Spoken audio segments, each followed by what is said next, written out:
yang bertujuan untuk penertiban dan penegakan kepatuhan integritas pegawai.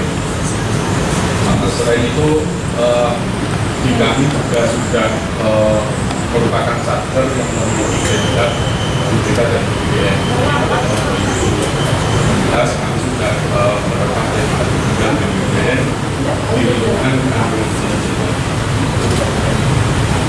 Bapak-bapak dan Ibu sekalian, selain itu kami juga untuk upaya pengendalian gratifikasi ini memaksimalkan saluran pengaduan masyarakat. Kami ada saluran pengaduan masyarakat sehingga apabila ada pegawai kami yang melapor dapat langsung melakukan pengaduan pada saluran-saluran yang sudah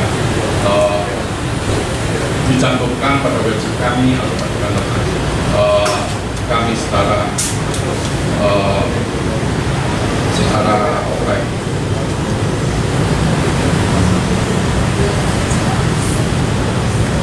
Barangkali demikian Bapak-Bapak ini semuanya yang dapat kami sampaikan terkait dengan pengendalian upaya pengendalian gratifikasi pada kantor BPC Media Pasar. Selanjutnya mohon maaf apabila ada penyampaian saya yang kurang. Terima kasih. Assalamualaikum warahmatullahi wabarakatuh. Om Santi Santi.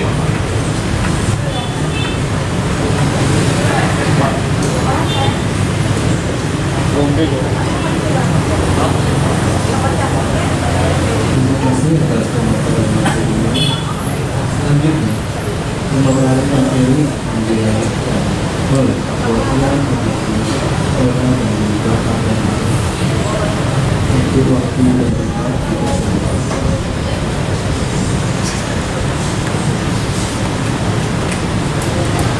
Terima kasih Pak Soeharto. Om Swastiastu. Assalamualaikum warahmatullahi wabarakatuh. Salam sejahtera kita semua. Salam yang saya hormati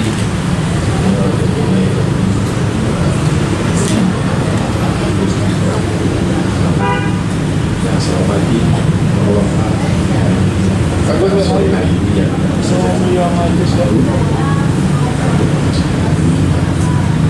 dalam kesempatan ini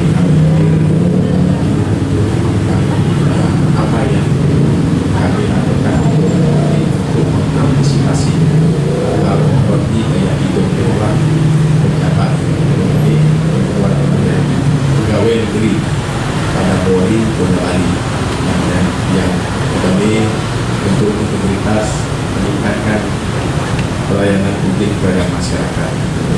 Sebelum lanjut, izinkan kami untuk saya Komisaris Polisi Wayan Dika SHK. Saya dari Bidang Hukum Polda Bali yang juga dosen khusus di Angkatan Bali dari 2018 yang kami bergabung di sana. Kemudian dalam hal ini kami diberikan tugas untuk memberikan saya pandang bagaimana antisipasi Polda Bali untuk mengatasi pejabat yang bergaya hidup hedon atau mewah, bagaimana itu sehingga di depannya akan lebih baik. Yang seperti saya bacakan, Anda bisa lihat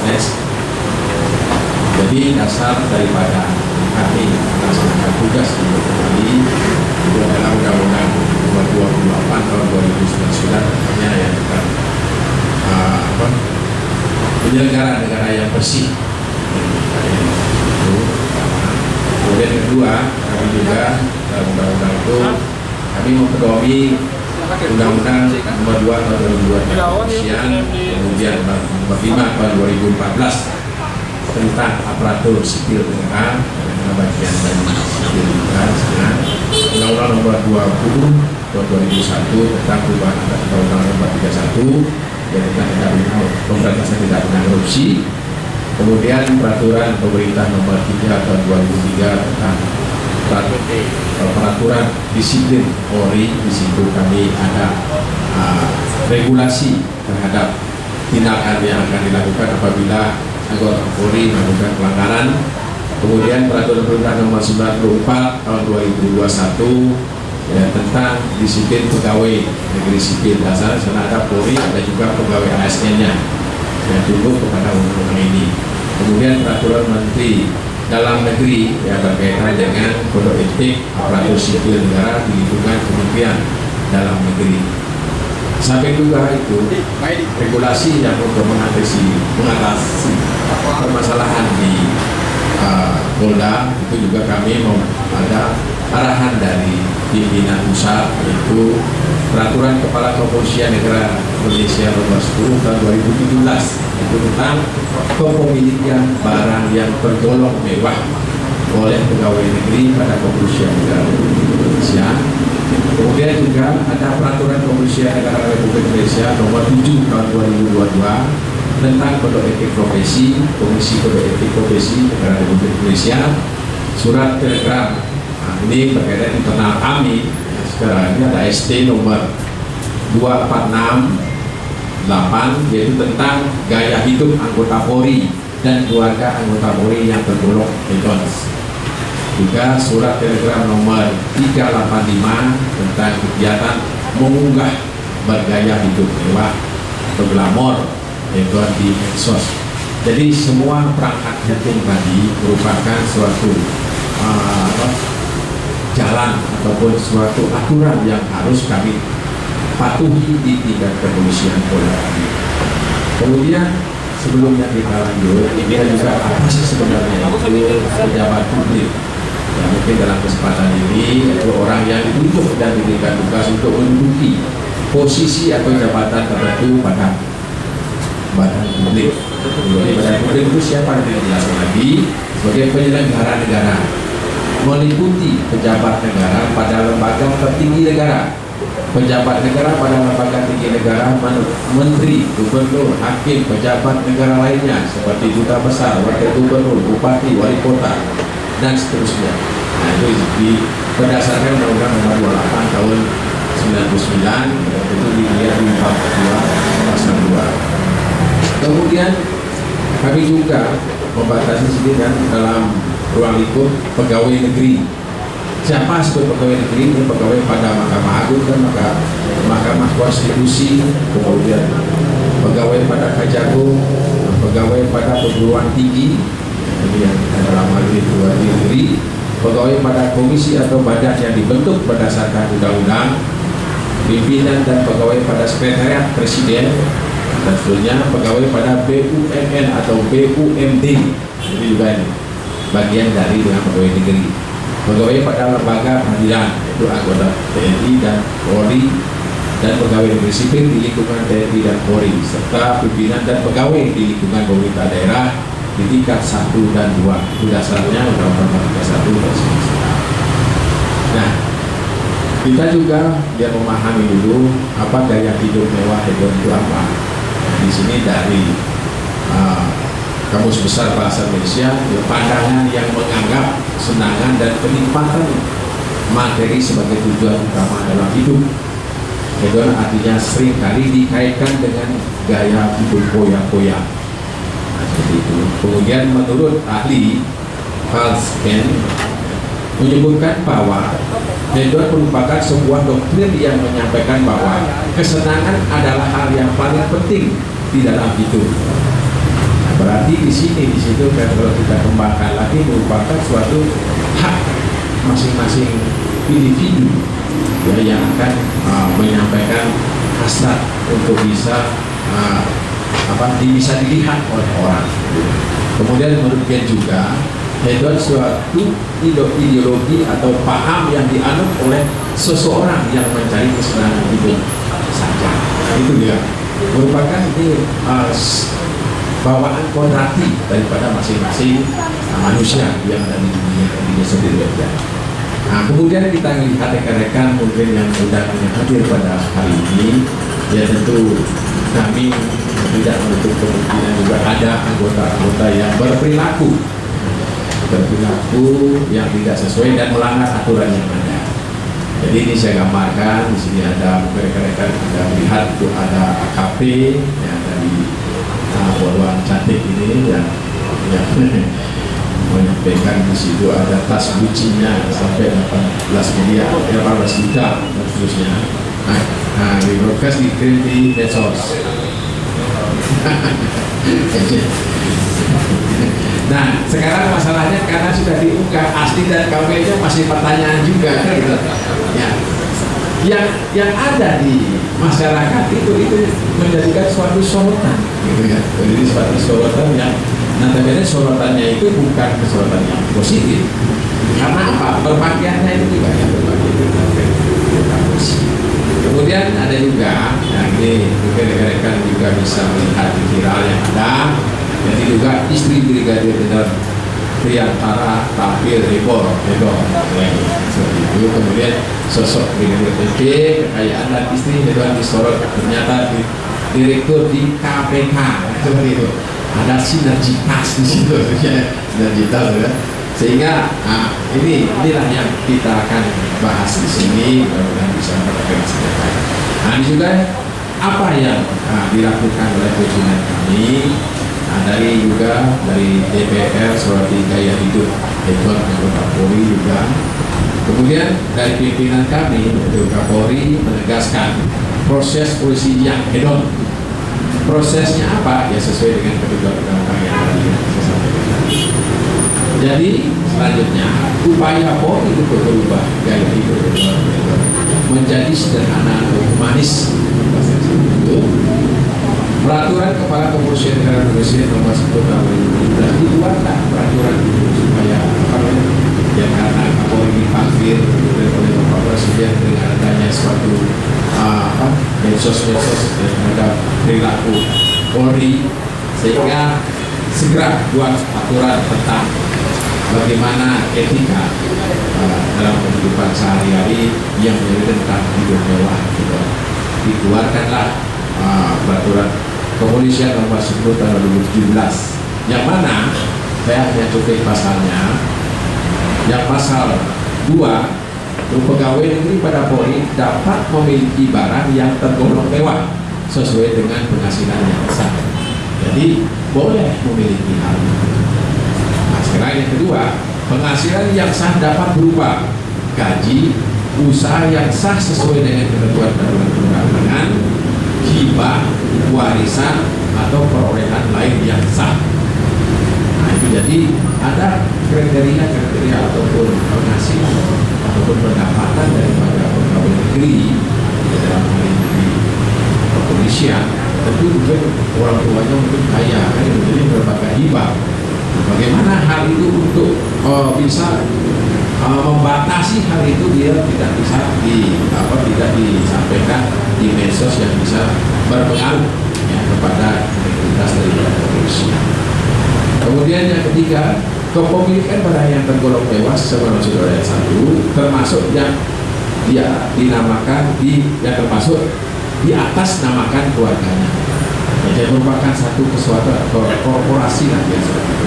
Ataupun tanggung renteng lah ya, dalam hal itu milik istri saya atau milik suami saya, dan seperti itu juga merupakan satu kesatuan dalam aturan perpol ini sendiri.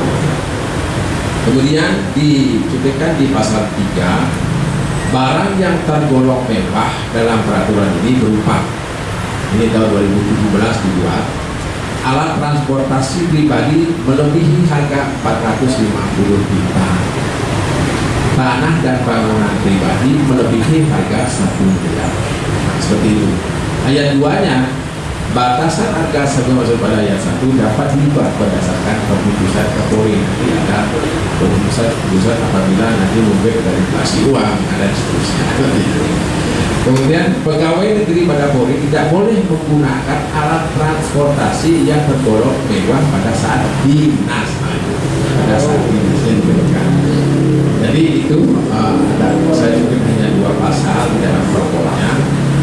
Namun demikian, merupakan suatu komitmen kami di kepolisian, yaitu sebagai pejabat negara kepolisian Republik Indonesia, khususnya Polda Bali. Yang pertama yaitu mendukung program pemerintah untuk menaikkan kredibilitas pelayanan publik, khususnya di instansi kepolisian dan kepolisian. Selama menerapkan pola hidup sederhana yang humanis dalam kehidupan sehari-hari, serta tidak memamerkan kemewahan atau glamor atau medsos atau hidup hedon, ya, tidak memamerkan hal itu.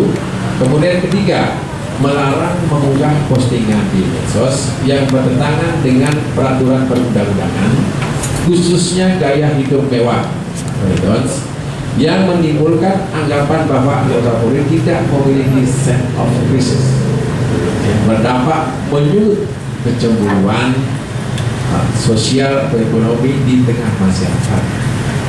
Kemudian yang keempat, mengekspos atau mengunggah giat-giat positif sesuai dengan tupoksi instansi kepolisian. Nah, seperti yang jelaskan tadi, ada yang sudah viral-viral tadi itu sudah semua menyerahkan pada hari ini, ya, pada hari ini dia. Pada hari apakah Anda sehat jasmani dan rohani? Nah, siapkah Anda diperiksa? Nah, seperti ini sudah dilakukan di sana. Ya, sekarang tinggal menunggu dari pimpinan sudah mempunyai action seperti ini. Ya. Kemudian itulah yang bisa saya sampaikan dengan kata ini. Dengan komitmen tersebut, maka integritas pemerintah dapat dipercaya dan elektabilitas pemerintah dalam pelayanan pada Polri dapat ditingkatkan. Itu yang diharapkan kami. Intinya kami mendukung kegiatan dalam hal ini juga, yang kita memberikan masukan-masukan terhadap masyarakat, ya, baik dalam hal ini terhadap Polri. Jadi itu yang saya sampaikan. Kurang lebihnya saya mohon maaf. Dari Bapak Santi, Om Santi Sari. Wassalamualaikum warahmatullahi wabarakatuh.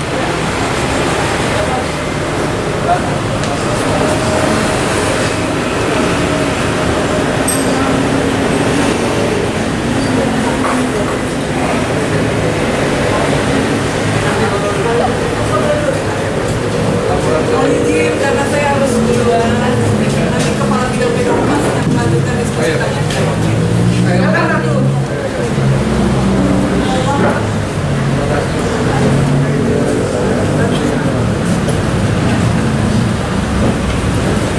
Jarang-jarang ya bukan Nanti di dalam beda persoalan, beda negara.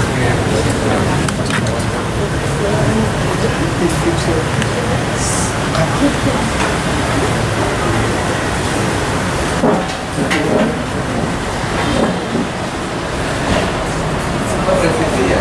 Jadi yang presisi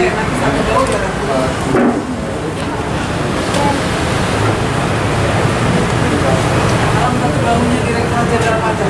Pajak digotong rame-rame gotong royong. Ya.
Selanjutnya pemaparan materi akan dilanjutkan oleh Gubernur Kota Madya Kawil Kumham untuk waktu dan tempat dipersilakan.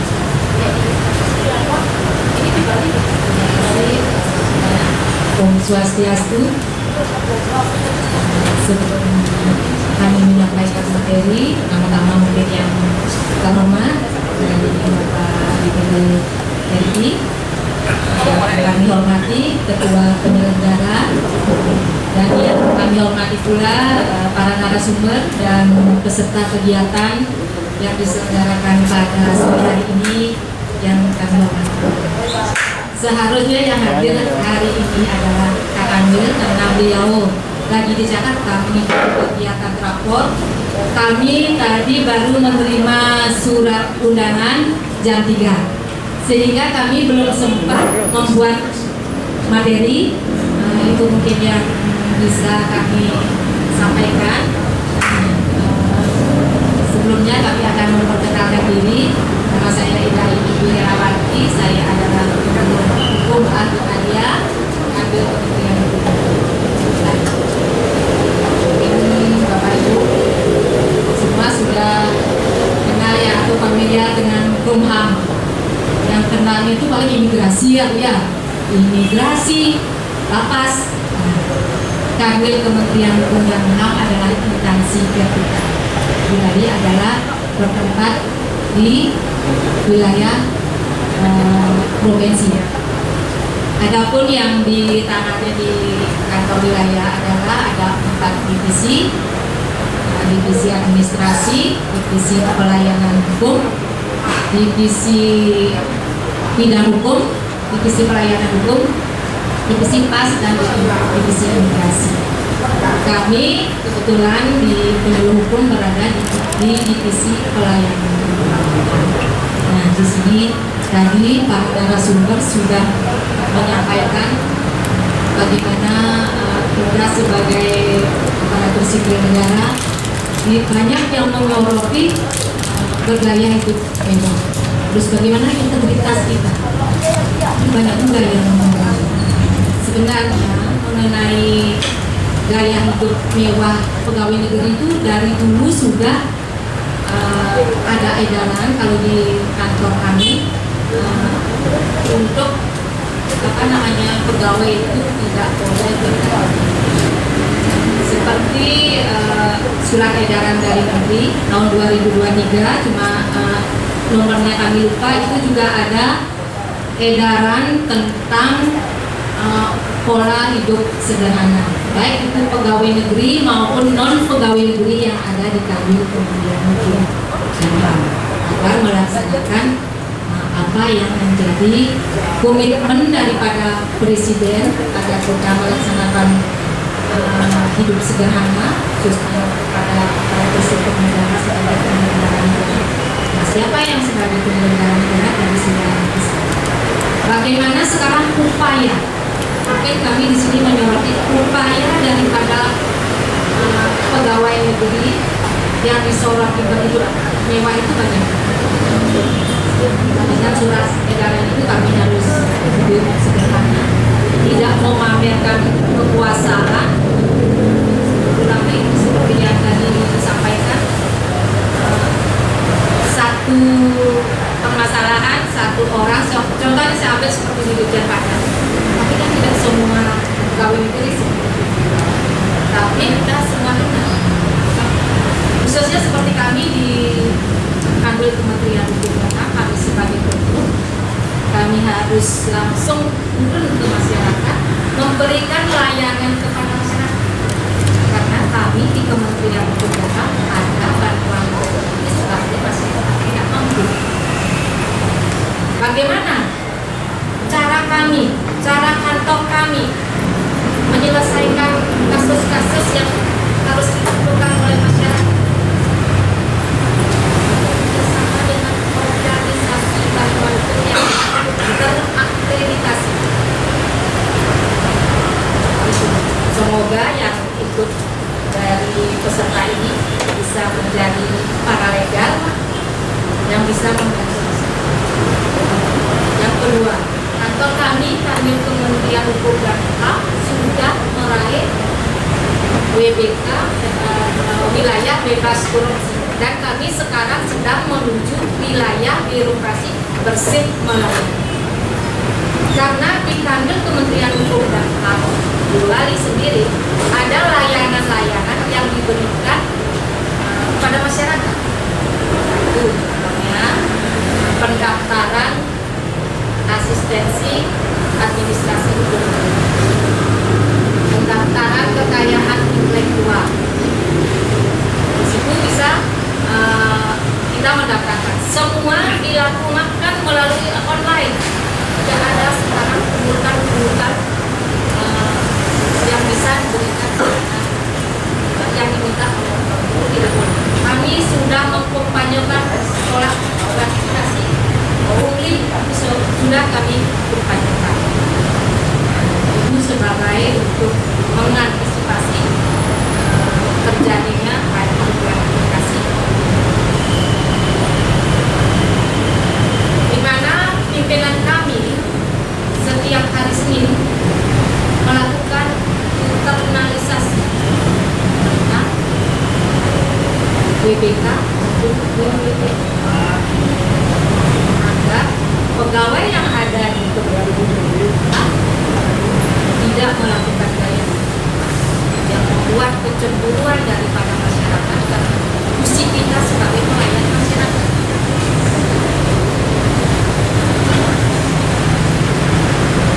Banyak sudah penghargaan yang kami peroleh terkait dengan pelaksanaan anggaran. Karena anggaran pun juga kan bisa dipantau masyarakat. Kemudian juga ada kemajuan oleh masyarakat terhadap permasalahan yang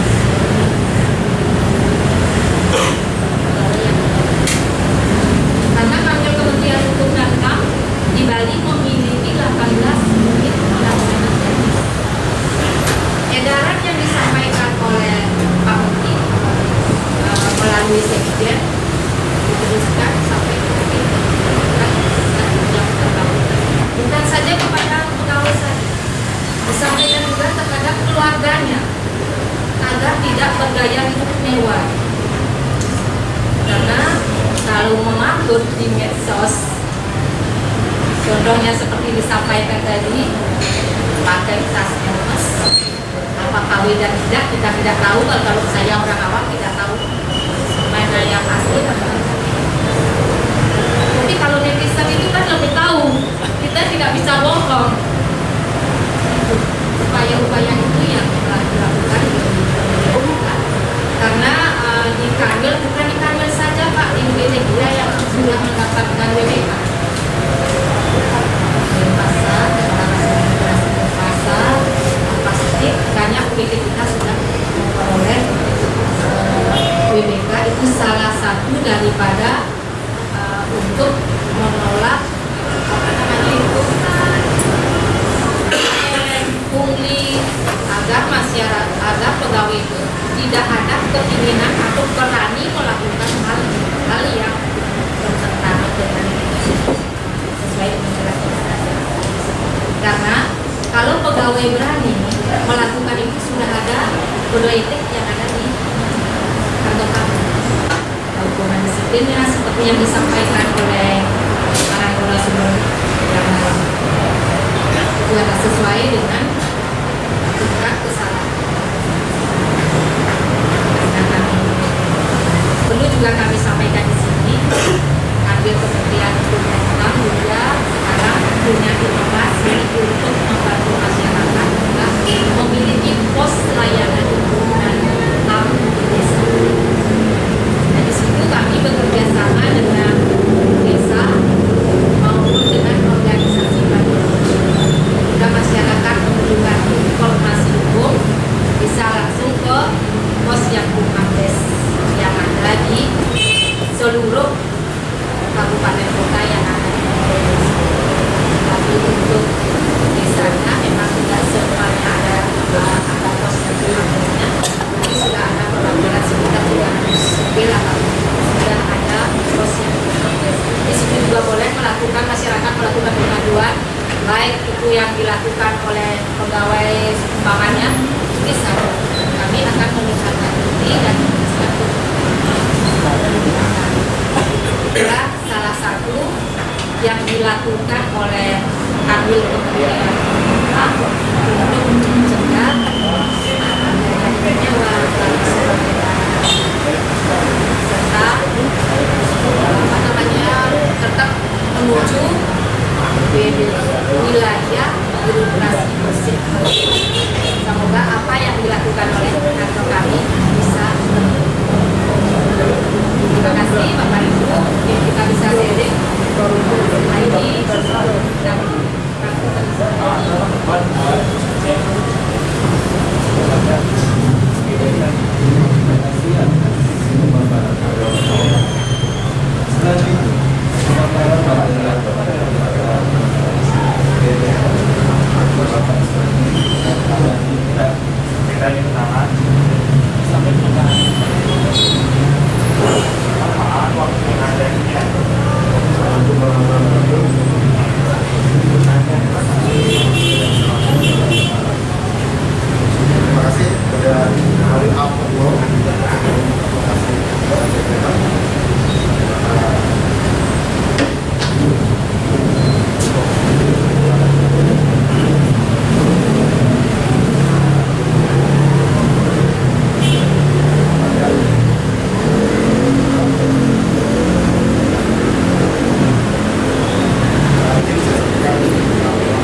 Perkenalkan, nama saya Ahmad Iswati, Kepala Bagian Internasional atau Jajaran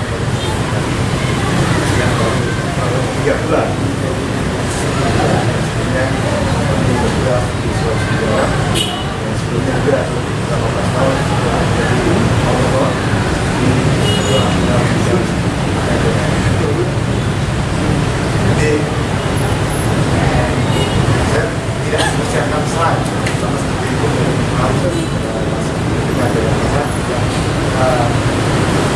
kami coba menyampaikan kepada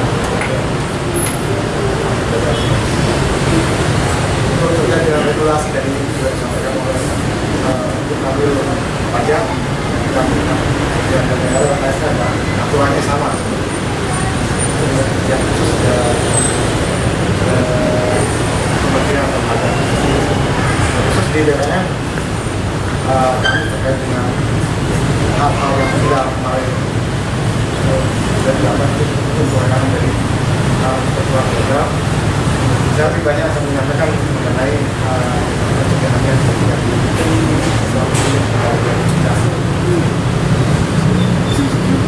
bahwa sekali itu mempunyai 9 atau 6 yang nanti direncanakan juga akan untuk kantor keluarga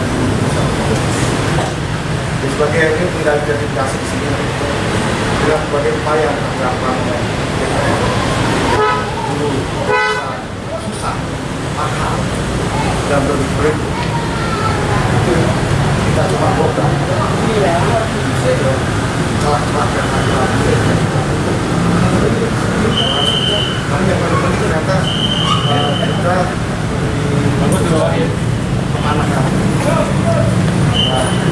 yang atur subjek dan objek yang merasa dan merasa yang kan warrior pasti sudah berubah langsung ternyata disitu kita lihat dari teknologi betul dari penguasaan teknologi dan keuangan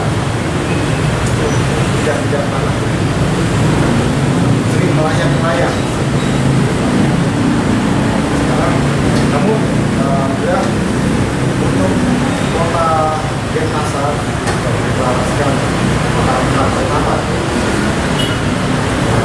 baru yang dihasilkan dengan kemarin sekitar bulan April 2023 Kabupaten Bandung sudah deklarasi kota dan kesempatan sudah sedikit sekali menghasilkan sudah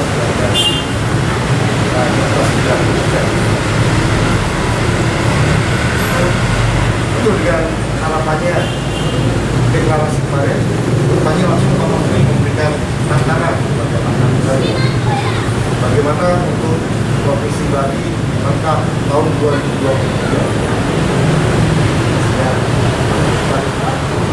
dan tantangan juga bagi kami. Nanti tinggal kantor lagi kita jadikan Provinsi Bali lengkap provinsi lengkap BPN pertama kali. Karena dari data-data yang ada di BPN di atas 90% sudah tervalidasi. Sehingga dengan lengkapnya tidak tanah di Provinsi Bali kita akan cenderung kasus-kasus pasti ada tidak bisa merupakan bagian dari perjalanan awalnya kami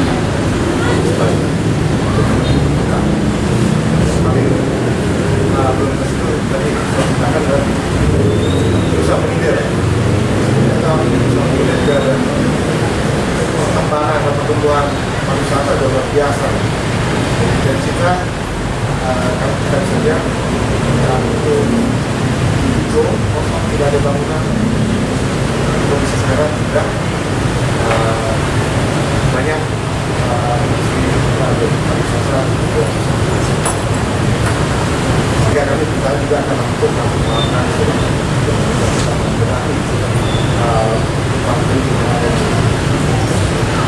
dunia data digital oh, harapannya layanan-layanan yang elektronik sudah dapat dijelaskan oleh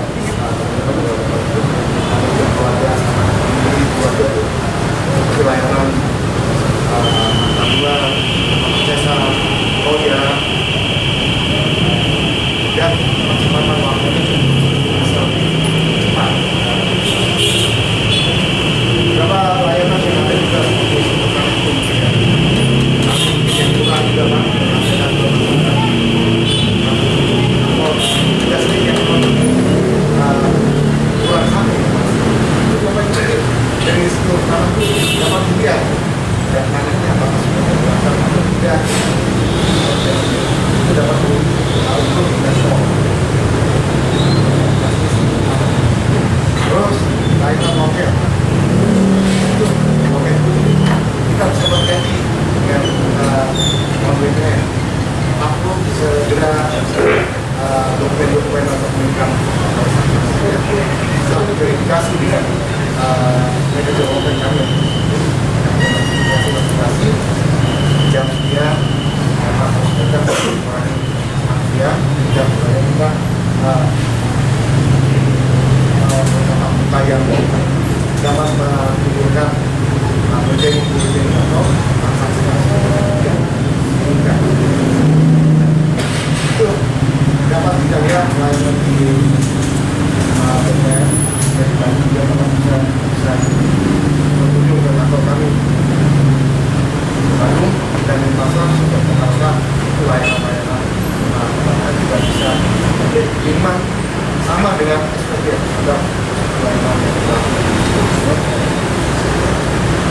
harapannya itu dari elektronik tadi kita putus mata rantai, kita putus pecahan ada lagi sekarang menteri kami Pak menunggu mafia tanah dan dilakukan laporan kedua mafia tanah itu akibat memang mafia data yang dari wilayah kita berbasis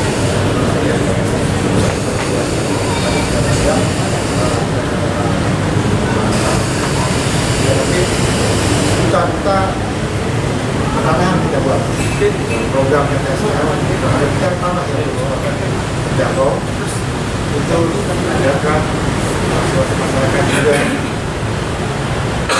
segera menyelesaikan program kita sudah jelas sejak tahun 2002 itu kalau dihitung logikanya dan bagian dengan anggaran yang ada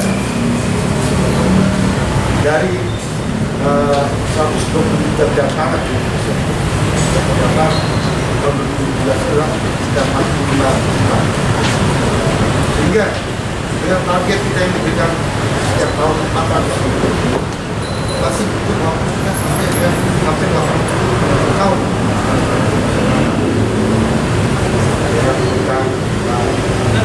kita dikasih challenge tahun 2017 2 juta bidang tanah harus dilakukan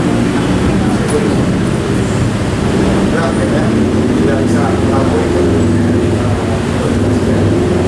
2018 sebenarnya jadi 3 juta 2019 sebenarnya jadi 3 juta 2020 9 juta nah 5 tahun ini sudah ada sangat di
dari BKN ya, karena kita selalu penyelenggara publik dan ada aturan mainnya sama. Dan kalau untuk kantor penanganan juga dapat kami informasikan, kota Denpasar juga sedang menuju WBBM sekarang akan dinilai bulannya kerja apa yang mohon dukungannya biar dapat WBBM wilayah 12% pelayan susah sekali juga kita akan termasuk evaluasi kinerja dari Menpa.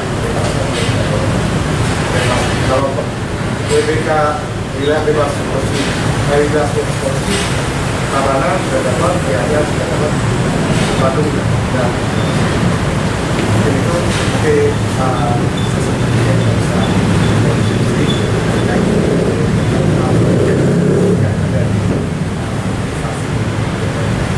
sekian, terima kasih. Assalamualaikum warahmatullahi wabarakatuh.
Kemudian saya hormati para narasumber yang hadir di pertengahan meluangkan banyak waktu.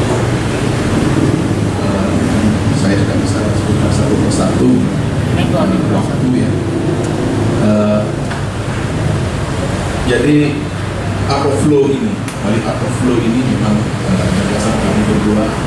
Nah, saya kebetulan praktisi, saya dengan orang Wira setelah sarjana hukum, magister hukum, kebetulan baru menyelesaikan juga program pasca sarjana di Fakultas Mahera Data ya. Alhamdulillah sekali juga bisa menyelesaikan itu. Bali Art of Flow ini kita adakan, ini sudah edisi ke-7. Edisi ke-4 kami diperkenalkan memakai gedung Kanwil Hukuman Kabut itu. Terima kasih banget. Terang itu juga. Dan itu jadi kebanggaan kami. Sebenarnya di kursus ini memang ditujukan untuk publik. Ada khusus antara masyarakat dengan pemangku kebijakan. Nah, kali ini kita mengangkat tema yaitu menyorot tentang gaya hidup mewah pejabat. Integritas pemerintah diragukan. Saya sendiri sebagai praktisi mungkin tidak akan terlalu banyak mengupas bagaimana liku kita ya praktisi hukum ya, tetapi ya harus kita sadari bersama sebagai bagian dari masyarakat, sebagai salah satu penegak hukum juga. Saya kebetulan program ya. Yang kedua LBH Satyagraha juga, di mana kami sering memberi bantuan hukum gubernur ya. Kadang-kadang juga koordinasi dengan semua baik di Polda, Lembaga dinas terkait untuk membantu masyarakat. Memang perilaku koruptif ini terutama ya, memang menjadi musuh bersama tidak hanya penegak hukum dan lembaga eksekutif dan pejabat pemangku kebijakan publik, tetapi memang kita harus sadar bersama. Kemudian ada IT teknologi yang terus berkembang. Nah, di khusus ini mohon dibuka bagaimana cara masyarakat ketika permasalahan ini ada, bukan harus bersumber pada media sosial, tapi menjadi kewajiban kita bersama, baik sebagai warga masyarakat, baik sebagai pejabat publik. Karena apa? Karena tentu sila kelima ini harus kita jaga bersama, keadilan sosial bagi seluruh rakyat Indonesia, sehingga perilaku-perilaku yang bisa menimbulkan frustasi di antara masyarakat, timpanan di masyarakat, itulah penyebab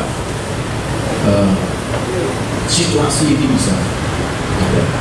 Ya, kalau kita bandingkan ke negara maju, ya biasa saja karena produk mereka yang produksi di sana. Jadi produk masyarakat juga biasa pakai produksi. Tapi kan kita tidak pernah bangga produk kita sendiri.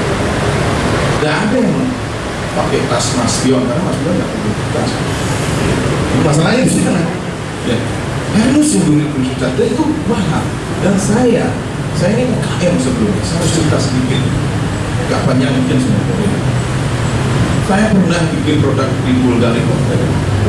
Ini itu saya bikinnya di Boyolali, pengrajinnya Jembatan, kalau konsumen masuk itu harus dibawa lagi ke Prancis, kemudian di stempel di sana, kirim lagi dijual ke Bulgaria, dan itu made in Prancis, itu kan diwujud banyak ya pengusaha-pengusaha UKM kita yang kualitasnya kita ekspor udah dari label. Kita sebagai nasi yang peran aktif. Nah, diskursus ini sebenarnya menempatkan posisi itu untuk bangkit bersama, baik masyarakat dan lembaga masyarakat, lembaga pemerintah sebenarnya.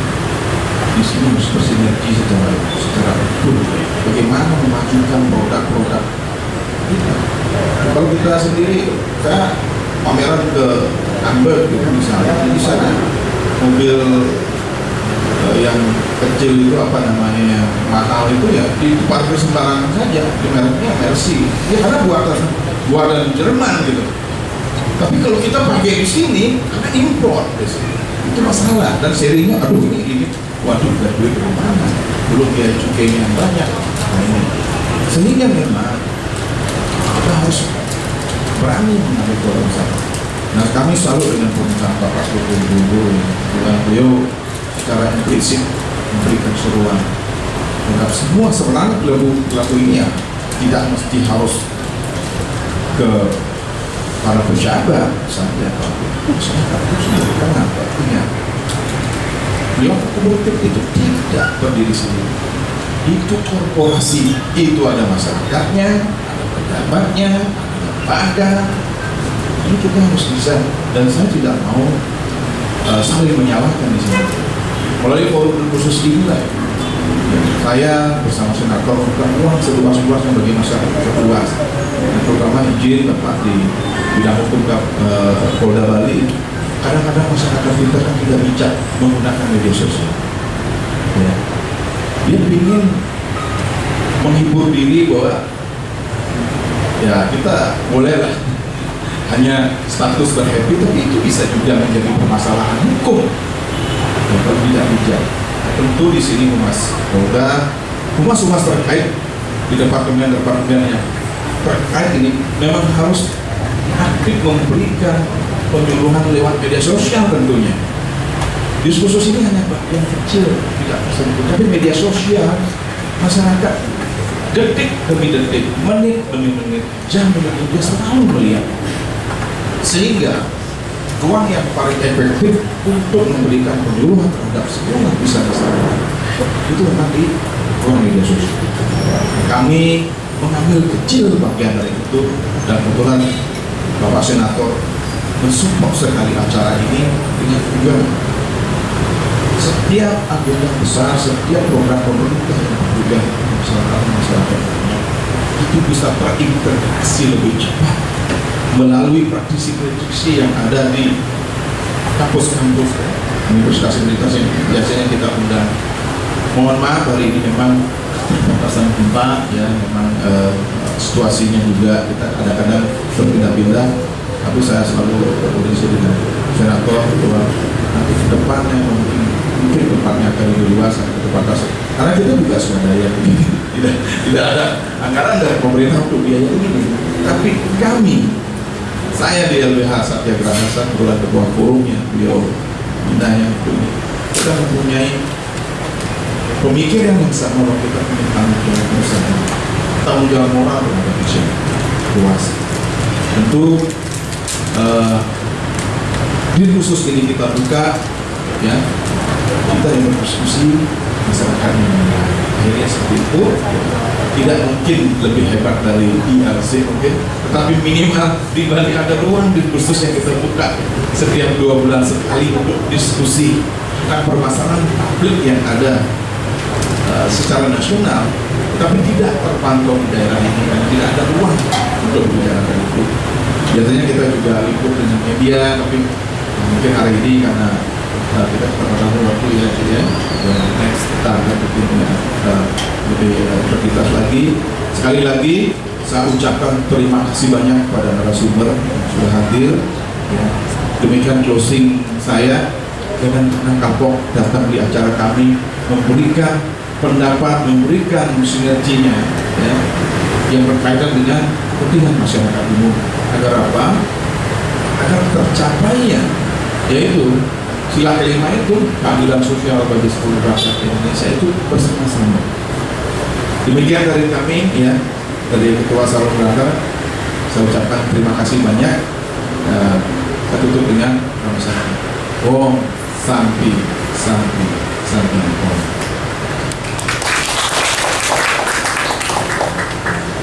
Baik, terima kasih atas sambutannya. Selanjutnya, sambutan penutup dari Dewan Perwakilan Daerah Republik Indonesia. Selanjutnya adalah sesi tanya jawab. Untuk para audiensi dipersilakan untuk bertanya.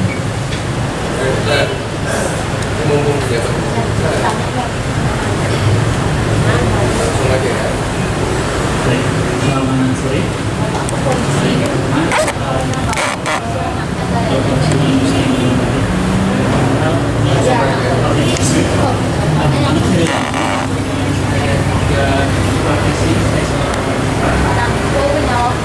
Ada 2 pokok pertanyaan yang jadi sumber kebingungan saya di hari ini, khususnya pada topik kita hari ini. Yang pertama, mengenai himbauan tidak hidup mewah. Kenapa kalau menurut saya pribadi, kata-kata himbauan untuk tidak menunjukkan hidup mewah itu merupakan suatu logika yang salah. Karena menurut saya seyogianya, ya kalau memang harta itu sah, ya kenapa harus ditutupi?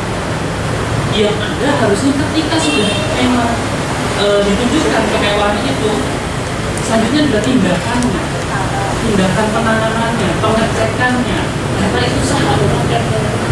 Karena sedikit curhat kata ini, saya sebagai pengacara ini kadang merasa sering difitnah. Oh itu pejabat ini kaya, oh ini disadar sama pengacara ini, disadar sama pengacara ini.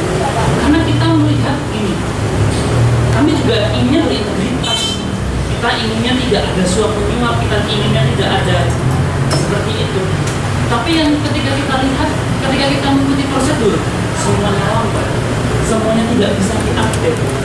Ketika kita diupdate, tiba-tiba ada penolakan. Tapi ketika ada terima kasih dan lain-lain itu, tiba-tiba semuanya cepat. Nah, kalau dari pandangan dari rekan-rekan sekalian dan juga Bapak Ibu Sumber itu.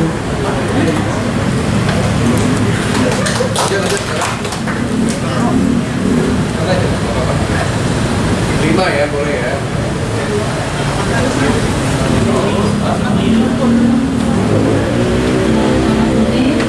Langsung aja ya. Kali ini tuh memang sangat menyajikan topik, yaitu menyoroti gaya hidup mewah penyebab identitas mereka itu diragukan. Nah, sebenarnya yang perlu kita garis bawahi itu adalah gaya hidup mewah atau hedon. Hedon itu sendiri prinsipnya adalah sebuah perilaku yang mungkin saja itu sah-sah aja dilakukan apabila gaya hidup yang bagus itu hasil atau sumbernya memang didapatkan dari hal yang wajar atau sah. Namun tidak menutup kemungkinan jika menunjukkan sikap hedon, sumber dari pendapatan itu yang perlu kita pertanyakan. Nah mungkin sekarang yang lagi marah itu kan ASN yang jadi sorot. Namun saya lebih menyikapi kepada legislatif. Contohnya adalah anggota dewan kehormatan atau DPR itu misalnya saja dia ataupun saudara ataupun anaknya memperlihatkan hidup hedon. Nah kenapa ini menjadi ironis di saat negara kita masih ada rakyat yang hidup di bantaran sungai, masih ada yang kekurangan gizi, namun dia memperlihatkan gaya hidup hedon, bahkan menunjukkan kekuasaannya yang seharusnya kewenangan atau pejabat publik itu hanya mendapatkan mandat dari rakyat, namun kekuasaannya ditunjukkan sampai dia harus memukuli anak seorang pejabat, memukuli orang itu ada kreditor juga.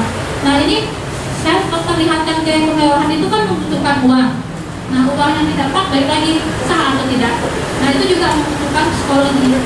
Apakah cocok pejabat publik melakukan hal seperti itu? Nah sumber uang atau pendapatan itu sah atau tidak itu yang mesti di-tracking. Menurut saya kunci daripada sikap hedonisme ini adalah itu akan mendeteksi dengan korupsi. Apabila pejabat publik itu hanya mendapatkan contoh, misalnya polisi gitu ya, atau mungkin yang lebih tinggi lagi lah, misalnya dia hanya mendapatkan gaji 4 juta, habis itu tunjangan sampai ya 10 juta, namun tasnya Hermes kayak tadi. Dibalik itu asli atau tidak. Harusnya yang seperti itu kita tracking dengan pembuktian terbalik harta pejabat. Jadi saya sangat setuju ada pasal dari Bapak Basuki Cahayapurnama yang menerangkan bagaimana sebagai pejabat apakah bisa membuktikan harta yang dimilikinya, biaya hidup yang dikeluarkannya, dan pajak yang dibayarkan. Jadi ini benar-benar harus dimasukkan, apalagi di saat seperti pilkada. Pilkada ini kan banyak partai politik, banyak yang menjadi anggota Dewan Kehormatan atau DPRD RI. Nah, saya ingin banget sebagai masyarakat yang masih awam nih dengan hukum, adanya Undang-Undang Pilkada Nomor 7 Tahun 2006, undang-undang di mana itu harus ada mencantumkan anti korupsi. Anti korupsi ini dimaksudkan adalah hasil ratifikasi Konvensi PBB melawan korupsi, di mana pasal yang menyatakan jika terdapat penambahan harta kekayaan yang haram atau illicit tanpa bisa membuktikan asal harta, maka negara itu berhak menyita aset daripada orang tersebut. Jadi kalau dia hidup menampilkan hidup hedon, sah-sah saja. Seperti yang dimaksudkan oleh tadi ya, itu menurut saya juga seorang pejabat publik apabila dia tidak berpenampilan yang baik itu juga tidak baik, ya kan? Nah, misalnya pejabat publik itu bajunya Louis Vuitton gitu, misalnya harganya yang 15 juta, namun gajinya hanya 4 juta gitu. Justru sekolah anaknya di luar negeri, mobilnya Range Rover. Dari mana uangnya kalau nggak dia melakukan hal, kecuali seperti yang Bapak tadi bilang, mungkin dia mendapatkan warisan atau hibah dan lain sebagainya. Saya setuju dia menampilkan kemewahan itu karena sah-sah saja. Hedonisme itu juga sah-sah saja. Tapi saya pun di sini ada Bapak anggota senator kita yang terhormat, Bapak DPD RI, agar nantinya undang-undang anti korupsi ini bisa ditegakkan. Sekian dari saya. Perkenalkan Dewi dari Universitas Widyadara. Terima kasih. Selamat sore, Bapak Ibu. Saya Hendra dari Fakultas Hukum Mas Saraswati. Jadi saya sebenarnya bertanya jadi terkait dengan tema diskusi. Jadi kan kita mengeluarkan ide-ide kita juga menjadi sebuah pandangan yang berarti dan sebagainya kita berdebat diskusi. Nah, di sini karena tema menyoroti beda itu. Jadi itu terkait dengan perilaku, saja terkait moral, nilai. Dan untuk melihat yang lain, tentu kita harus melihat konsepnya dulu. Contoh, kita di sini, apakah tempat ini mewah? Bagi orang yang di bawah perekonomian, melihat situasi ini, apakah ini mewah? Tentu kehidupannya mereka menengah, mungkin sesuai ya, setengah-setengah ya. Kalau orang yang kaya dengan penghasilan yang mungkin di atas 50 juta dan lain-lain, mungkin ini tidak mewah, ini sederhana. Nah, konsep gaya hidup mewah itu harus jelas dulu, karena salah satu nilai bukan hanya dari masyarakat, tapi peraturan itu pun juga bisa kita katakan sebagai nilai arah tujuan kita adalah peraturan harus jelas dulu mengkonsepkan gaya hidup mewah. Tapi apakah cukup hanya peraturan saja ketika diketok palu ataupun di diberikan kekuatan hukum? Saya rasa tidak. Perlu juga sosialisasi yang jelas. Kalau di Amerika mungkin ada namanya education basic law. Jadi setiap peraturan perundang-undangan itu harus disosialisasi sampai ketika maka orang tidak sekolah pun. Kenapa? Karena masyarakat yang akan kena aturan itu. Jadi mereka harus paham. Sama seperti ini ya, maaf kita jadi terkait dengan filosofis orang Bali sendiri. Lalu nanti Karano saya itu belum bisa sampai sana sebelum kita harus 10 tahun. Mulai kita mengenal sesuatu. Kalau undang-undang tidak dikenal, gimana kita bisa mengerti atau memahami? Ketika kita tidak bisa memahami, bagaimana kita bisa berperilaku? Kan seperti itu. Karena undang-undang itu akan membatasi perilaku kita dan mengarahkan perilaku kita sesuai dengan yang diharapkan oleh negara. Nah, untuk mengkaji gaya hidup itu biasanya pakai teori. Nah, untuk melihat dulu kapasitas masyarakat Indonesia, jadi kebutuhan mana nih kalau kita pakai teori Maslow, kita pakai kantor kebutuhan, apakah food, apakah keamanan, atau apakah dia keinginan eksistensi hidupannya dia, atau cipta karyanya. Kita ukur itu dulu. Kalau ternyata di masyarakat itu tingkatnya adalah food, maka gaya hidup mobil yang harga 150 juta, 200 juta ya itu akan dianggap mewah. Tetapi ketika dia hanya eksistensi dirinya, karena sudah terpenuhi makanan dengan keamanannya dia, mungkin kita bisa tentukan lebih tinggi lagi. Seperti itu untuk melihat eksistensi dari masyarakat atau pegawai itu sendiri. Jadi saya jujur agak ketawa untuk melihat gaya hidup pejabat, karena pejabat pun juga manusia. Apakah pejabat hanya sebatas pejabat atau keluarganya juga? Nah, gaya hidup mewah apakah cincin emas juga mewah? Nah, itu harus benar-benar dikonsepkan dengan jelas. Semoga untuk ada Bapak Sekretariat Terhormat jadi memberikan masukan kepada DPR untuk lebih jelas mengkonsepkan peraturan perundang-undangan dengan mengkaji, dan syukurnya sekarang sudah ada harmonisasi. Jadi jelas dia kemana arahnya, formatnya seperti apa, konsepnya, substansinya seperti apa, itu biar tidak tumpang tindih. Dan semoga kajian-kajian itu benar dilaksanakan supaya ketika sampai di legislatif semoga tidak ada pasal karet atau permintaan dari pihak-pihak lainnya. Memang benar-benar harus kajian itu atau naskah akademik itu sendiri. Nah, itu saja sih menurut pandangan saya. Terima kasih banyak. Terima kasih. Kedua lagi. Selamat sore. Pertama, nama saya Angga dan saya mewakili dari media. Selamat sore semuanya. Saya cuma satu aja pesan buat Pak Senator Suwardi. Mudah-mudahan saya cuma berpesan, kenalkan sebelumnya nama saya Erik, saya mahasiswa MAP Bayangkara. Saya cuma titip pesan buat Haji, minta tolong tentang pengesahan RUU rampasan aset bisa segera direalisasikan, karena itu bagian dari prolegnas yang dulu ya, karena RUU rampasan aset ini kan kalau saya korelasikan dengan tema saat ini memang ada kaitannya bahwa kita berbicara tentang gaya hidup. Kita ketahui bahwa itu tentunya ada benang merahnya. Kalau berbicara gaya hidup hedon, bukannya saya salah, tapi sering dilakukan oleh istri-istri pejabat. Disitulah kita korelasikan kepada bertindak kepada suaminya. Nah, terkait dengan pejabat itu sudah pasti pejabat pemerintahan. Dan di sini saya soroti adalah bagaimana sih sebenarnya pencegahan agar tidak terjadi gaya-gaya hidup hedon itu sendiri.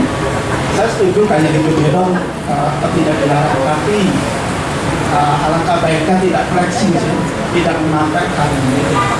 Dan inilah perilaku gaya hidup negara atas nama ya seperti itu.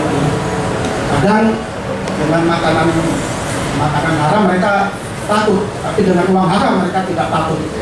Jadi pesan saya tolong kaji tentang pencegahan tindak pidana korupsi ini segera bisa mencegah sedini mungkin.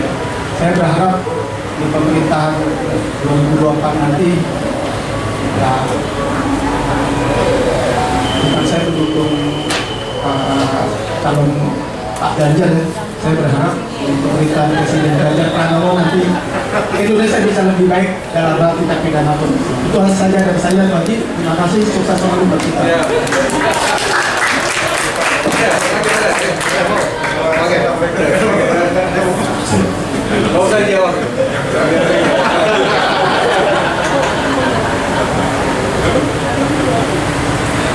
terima kasih. Izinkan saya mengenalkan diri. Saya Dr. Andika dari dosen Fakultas Hukum Universitas Ngurah.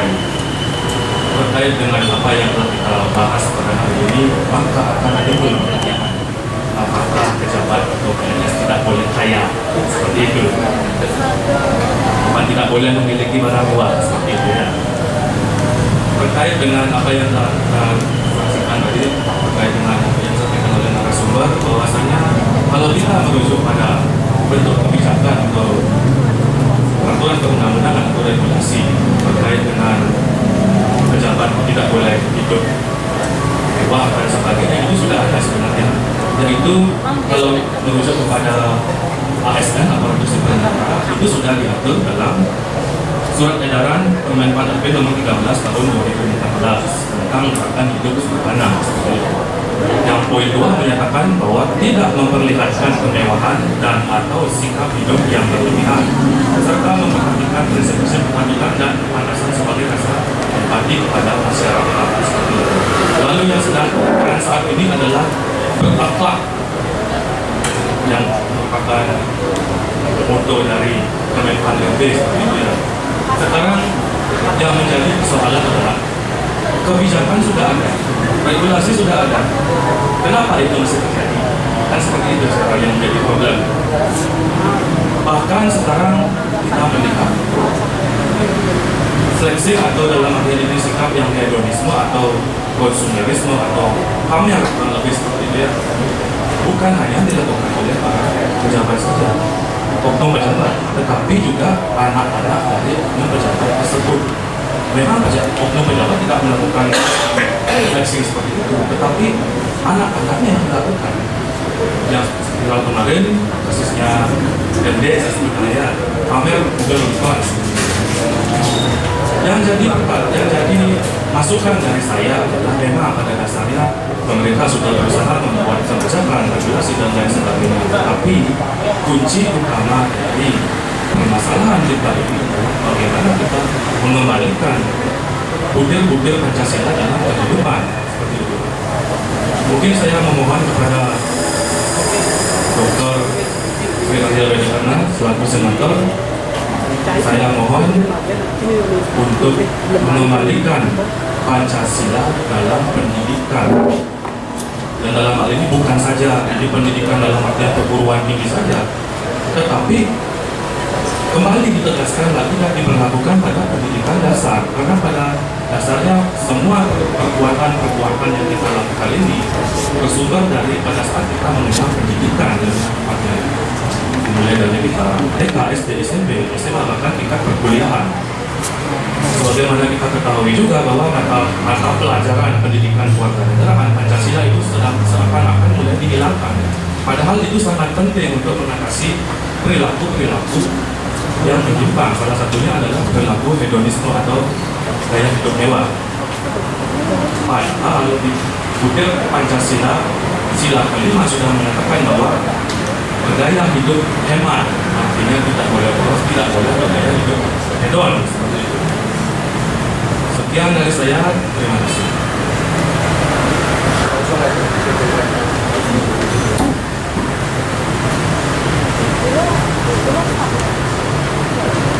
Langsung closing statement.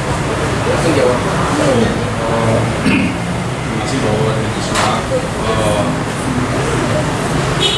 kalau melihat fenomena yang terjadi belakangan ini sebenarnya ada suatu fenomena di mana masyarakat sendiri memberikan daya kontrol ya, atas apa yang terjadi, atas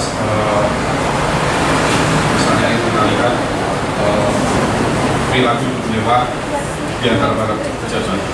Memang tadi dalam penyampaian kami narasumber secara umum disebutkan bahwa yang melakukan itu hanya umum semata, tidak semuanya. Dan itu kami sudah memperkuatnya dengan berbagai tools untuk pengendalian perilaku pegawai kami sesuai dengan kode etik yang ada.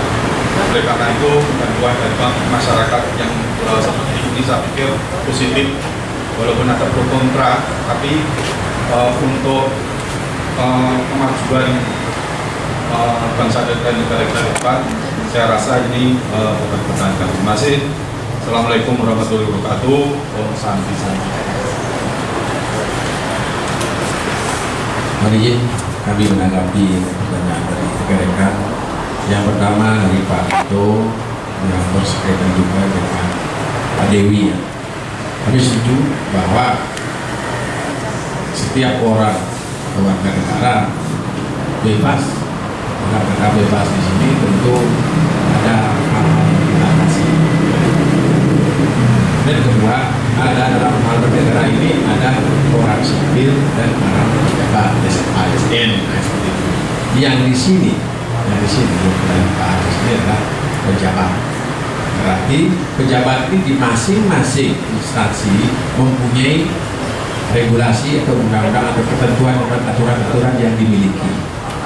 Dari kepolisian posisinya adalah menghimbau, bukan melarang. Beda ya, karena aturan menghimbau kemudian diregulasikan dalam peraturan kepolisian, harus hidup sederhana, memakai dada yang seperti saya jelaskan tadi, sehingga tidak dilarang, yang dihimbau. Kenapa? Karena kembali lagi, kalau kita melihat antara penghasilan dan juga pendapatan yang dia miliki dan disesuaikan dengan apa yang dipamerkan di medsos, harus sesuai, itu bahasanya seperti itu. Sehingga dalam tatanan kehidupan masyarakat bisa diterima, bahwa seperti tadi pegawai negeri pada Polri yang brigadir mungkin dia penghasilannya 3 juta atau 4 juta, dia melebihi ya, dan lain sebagainya. Nah, karena itu tadi standar yang kami buat di dalam hal kepolisian itu berdasarkan penghasilan itu, sehingga di medsosnya supaya tidak menciderai perasaan masyarakat seperti itu. Dan juga secara garis besar juga ada perimbangan atau tidak seimbangnya antara yang kaya dan yang miskin di masyarakat di Indonesia. Kemudian juga output daripada penyelenggara negara ini sudah ada aturan, yaitu membuat laporan hasil kekayaan pejabat negara. Sekarang masalahnya baru laporan itu dijago gitu maksudnya seperti itu. Nah itu masalahnya kan, nggak ada tidak lanjutnya. Setelah laporan kemana ini? Ya gitu bahasanya. Yang sampai sekarang ini saya belum menemukan itu. Ya, sehingga apa yang terjadi? Yang terjadi lapor aja lah. Saya punya begini, lapor saja lah. Nah, tidak ada yang konsekuensi terhadap laporan yang tidak benar itu apa? Nah, tidak ada. Dan adanya laporan nanti konsekuensi itu apabila baru melaksanakan atau melakukan tindakan pidana baru mempunyai manfaat laporan itu. Sehingga tadi sama juga perampasan hak di situ ya, di dalam undang-undang korupsi ada juga, nanti ada pembuktian terbaliknya seperti begitu. Nah di situ baru ketemu, tapi sepanjang itu tidak ada itu. Nah, sepanjang ada yang saya laporan gitu saja. Akhirnya apa? Setelah laporan, setelah ada masalah, ternyata dia mempunyai aset ini ya sudah, negara selesai. Nah seperti itu. Jadi itu kemudian dari Ibu media ya, nanti tentu dalam hal ini ada dalam undang-undang itu kebebasan pers ya. Di situ kami sudah FGT sering mengimbau dan diundang dan sebagainya. Ada aturan-aturan atau regulasi yang bisa ditempuh apabila ada di dalam ini diskriminasi atau dan lain sebagainya. Ya Bu ya. Sehingga apa nanti di dalam juga pelaporan kami juga tidak menutup kemungkinan baru media dapat berita sedikit sudah udah dibaca oleh masyarakat. Jadi seperti itu. Setelah itu baru klarifikasi, yang klarifikasi tidak ada baca atau banyak yang nggak baca, sehingga yang ada di otak masyarakat yang pertama tadi. Nah gitu. Ya makanya dalam hal ini juga ya itulah pinter bersilat aja lah seperti itu kan. Itu politik dalam media juga mungkin seperti demikian ya. Saya sebutkan itu ya, politik dalam belum sempat kami ya, ini makanya saya bilang tadi belum dipublish sudah diteror duluan.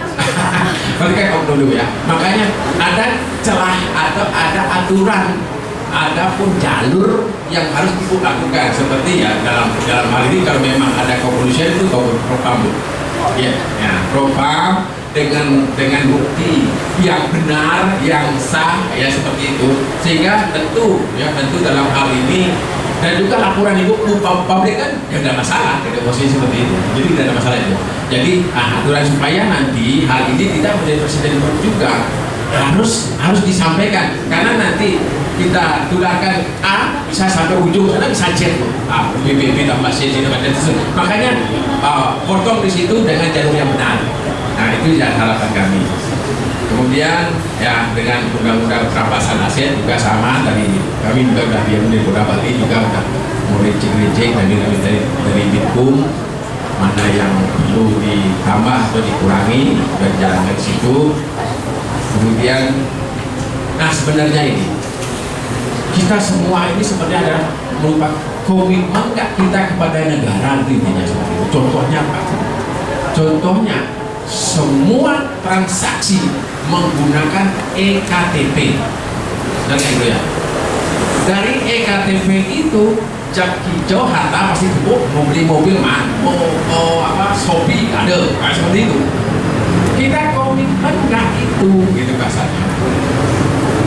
Nah sekarang ada pun pengawas, contoh lagi yang kasus di Polda itu LPD, ada pengawasnya, LPD pengawasnya bla bla bla bla, pengawasnya ikut mau diapain? Siapa yang mengawasi mengawas? Nah seperti itu, sama dengan negara. Siapa yang mengawasi negara pengawasan ini? Tidak ada. Sehingga mari kita bernegara ini, saya bilang tadi, pasti di atas negara itu sebenarnya harus ada pengawas yang luar berjiwa kenegaraan. Kalau tidak ada ya sudah, siapa yang berkuasa udah monggo aja. Kan sepertinya gitu. Ya, saya komitmen saya mungkin ya dalam hal ini mungkin saya di kepolisian juga saya aktif di mahasiswa yang memberikan menyampaikan itulah juga di LSM lain. Ya seperti itu kejadiannya. Sebenarnya awal seperti anak sedikit aja korupsi, ayo kita bayangkan yang tidak bisa korupsi siapa? Hanya tukang cukur. Yang lainnya semua bisa korupsi, bahasanya besar apa sedikit, itu bahasanya. Mau ngantri di BRI korupsi, tambah dona, yuk siapa bisa keluar, ya nggak korupsi nggak itu, korupsi waktu, seperti itu. Yang tidak korupsi hanya tukang cukur. Makanya sekarang komitmen, ayo ya saya mengajak dengan juga rekan-rekan dari sini saat kita akan melihat keluar, kita lihat dalam dulu, apakah saya sudah tidak korupsi atau tidak. Itu yang saya sampaikan. Saya ini Om Sandi. Om Sandi.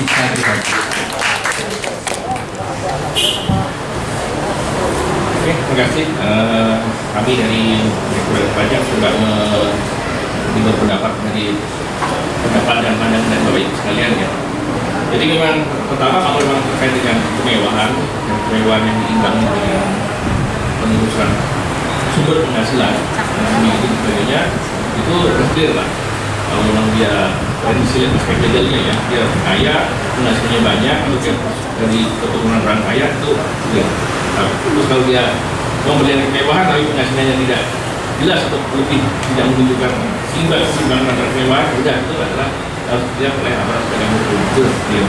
Nah, sekarang apakah kalau yang memang dia mewah dan memang penghasilannya besar itu memang layak untuk menampilkan kemewahan tersebut? Nah, kalau kami di Direktorat Pajak itu ada salah satu lagi adalah masalah kode etik. Kode etik itu salah satunya adalah mengatur tentang kepatutan sebagai aparat Direktorat Pajak. Salah satunya adalah tidak menampilkan kehidupan yang hukum. Jadi walaupun semuanya ditelusuri, oh ya dia kaya, keluarga kaya, penghasilan istrinya ini namanya suaminya, istrinya memang suaminya memang cuma kepala seksi, tapi istrinya komisaris BUMN. Kan seimbang gitu ya penghasilannya. Tapi apakah suaminya harus menampilkan kekayaannya atau istrinya menampilkan hidupnya, itu salah satunya fungsi dari kode etik.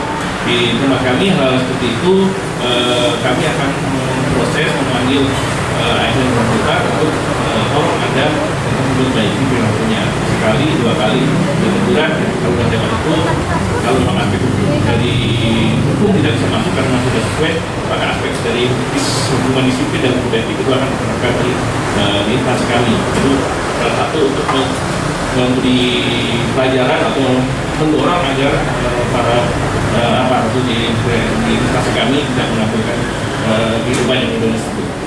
Terus terkait dengan masalah kriteria kemewahan sendiri, nah ini memang akan jadi perdebatan yang cukup panjang gitu.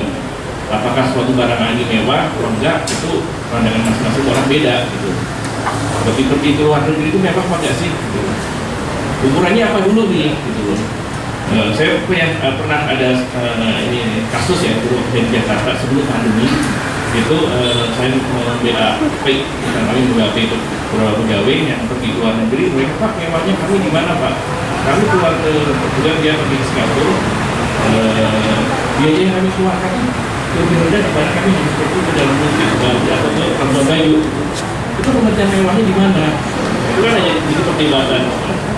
Bersama seperti sekarang anak-anak yang generasi Z lah, mulai dari Z lah, masalah milenial ya, memandang suatu gadget itu buat seperti saya yang lain yang HP Samsung yang lagi menjual dia udah cukup atau udah cukup. Tapi dari buat mereka beli merasa bahwa saya adalah HP iPhone yang harganya sampai di atas 15 juta. Mereka tidak Pak, ini kami memang mereka tidak berpandangan harus punya rumah, punya apa, kos sudah cukup, tapi yang penting bisa bergaya hidup mewah. Di Jakarta itu kalau dilihat di kafe-kafe atau di tempat nongkrong di daerah SCBD itu pegawai dengan penghasilan sekitar 10 jutaan itu tiap hari kerjanya seperti itu udah gaya hidup mereka gitu. Nah, terus namanya ada ASN yang ikutin mereka, kenapa ASN hidup mewah? Padahal ASN gajinya di atas mereka gitu, level penduduk dari mereka. Nah itu mungkin yang harus kita pahami juga, dan memang ya kita seperti tadi kita mengarahkan kepada para aparatur pegawai di kami untuk melihat kepatutan di pola kehidupan masyarakat itu. Nah, terus yang terakhir kami dari Direktorat Pajak selalu menekankan kepada masyarakat, kepada wajib pajak, mari kita bersama-sama untuk berintegritas. Kami di NDJP sebagai aparatur pemerintah, sebagai pemungut pajak selalu memperbaiki integritas kami saat melayani masyarakat, saat memberikan pengawasan masyarakat. Tapi tolong juga dari wajib pajak, dari masyarakat sama-sama berintegritas, jangan menggoda kami untuk ada masalah perpajakan, Pak, bantu kami dong Pak, gitu. recall itu juga sama-sama kita untuk komitmen seperti sampaikan dari Polda tadi, komitmen untuk negara, kita sama-sama membangun negara ini melalui tugas dan fungsi kita masing-masing. Mungkin itu aja, makasih.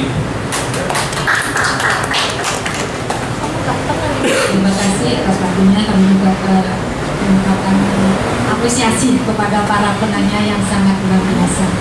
Nah, yang disorot di sini kan pejabat dan gaya hidupnya. Kalau di kantor kami, para pegawai sudah membuat laporan LKSN untuk pejabat dan pengadaan yang memegang pengadaan barang jasa itu melaporkannya ke LKPN. Itu langsung ke KPK. Kalau kami LKSN itu Itjen kami secara internal. Nah, di sini sudah mungkin kami bacakan Pak. Kenapa membuat surat edaran?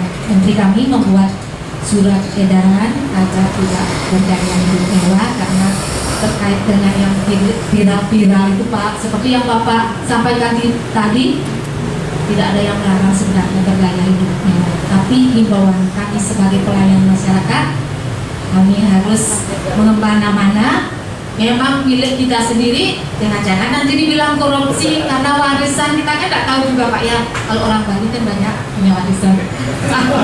Apalagi Pak. Ya Pak, kebetulan kami juga alma mater dari ya Pak. Nah, di sini Menteri kami juga mengeluarkan tidak boleh jual. Nah, di sini kita harus rendah hati sebagai pejabat negara. Juga beliau di sini kita tidak boleh memamerkan kekuasaan, juga tidak boleh pamer kekayaan dan tidak boleh karena kita sebagai aparatur sipil negara adalah mengemban amanah supaya tidak ada itu dibalik yang lain-lainnya. Seperti tadi ada masukan dari Bapak, kebetulan juga di Kementerian Hukum dan HAM ada harmonisasi Pak tentang dari dari bidang hukum, mungkin Bapak DPD yang lebih tahu tentang perampasan aset negara. Kalau memang perlu dalam penyusunan peraturan bisa berkoordinasi dengan Kanwil, di situ sudah ada bagian-bagian. Nah, salah satu sekarang yang dipakai upaya untuk mengendalikan hidup sederhana kami adalah melakukan pembangunan zona integritas menuju WBBM karena WBK sudah ada. Bukan di Kanwil saja, berapa UPT sudah peroleh. Kemudian Bapak Ibu dapat kami sampaikan kalau ada kekurangan, mohon maaf, mungkin bisa dilakukan.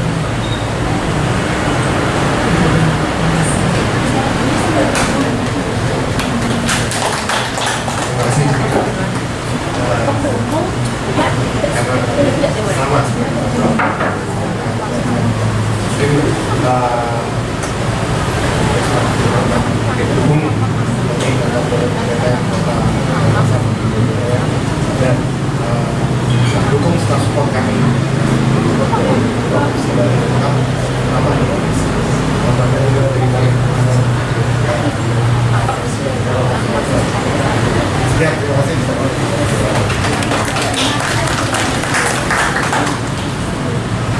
yang singkat saja karena kami sebagai penyelenggara, jadi inilah tujuan dari khusus ini, ada sinergi antara para pihak, baik masyarakat dengan pejabat negara, baik masyarakat dengan profesional, baik masyarakat dengan praktisi. Nah, ini tujuannya agar apa?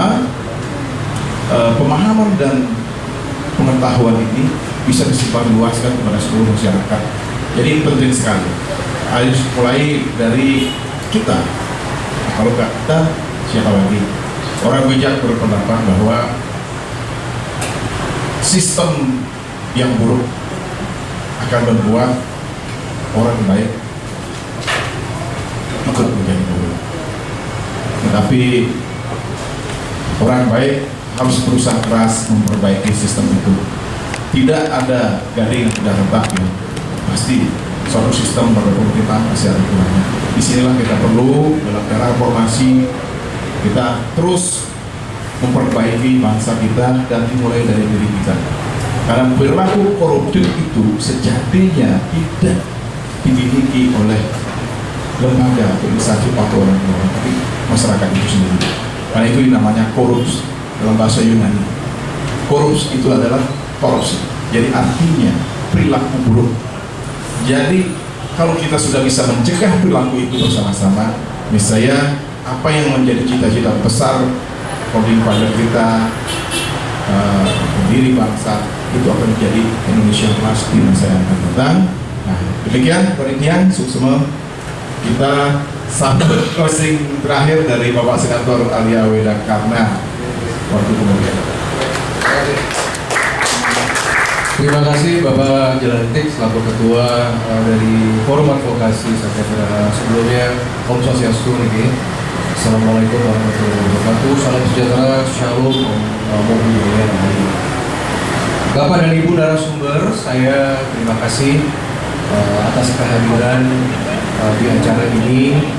Dan sebelumnya sudah dilaksanakan acara yang sama yang lebih besar oleh IPD waktu itu di Bank Indonesia, kalau tidak salah 2 minggu yang lalu.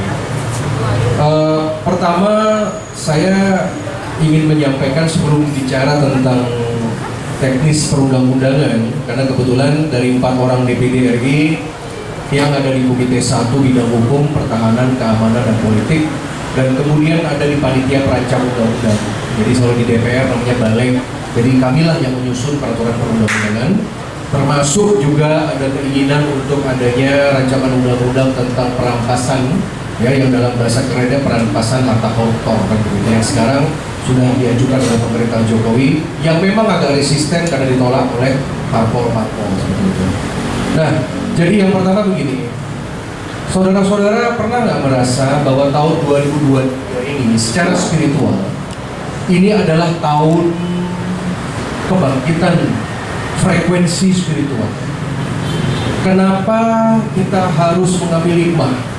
Bukan berterima kasih ya, mengambil hikmah dari kejadian Mario dengan Unicorn. Kalau dalam filosofi spiritual itu adalah pambukaning gapuro. Bayangkan, kita punya medsos, Instagram, TikTok, Facebook udah lama. Udah 10 tahun yang lalu udah ada. Flexing sudah berlangsung lama loh. Tetapi kenapa alam semesta itu mendukung di tahun 2023? Apakah ada algoritma? Karena saya yakin sekali bahwa frekuensi alam ikut campur. Dan ketika pambukan gapuro itu mulai dari Rafael, seorang petugas pajak. Dan bayangkan, ini Rafael ini petugas bukan kepala kanwil loh. Bukan seperti ibu yang tadi kepala kanwil provinsi. Ini cuma bagian kecil. Yang sudah diduga-duga adalah bagian dari sebuah gerakan pemufakatan jahat yang terjadi, dan itu baru level Jakarta. Kita belum bicara level direktorat. Ya, itu tuh, makanya itu. Coba bayangkan, ini rilis baru kemarin. Ada rilis itu bahwa ada 16 orang yang disampaikan ke KPK yang kita tunggu. 16 orang pegawai pajak, pejabat Kemenq ya. Ini yang ada transaksi mencurigakan. Coba kita lihat angkanya itu. Dari 60 miliar sampai 3,2 triliun. Ini bukan pajak, ini Kementerian Keuangan yang sudah dilaporkan ke KPK.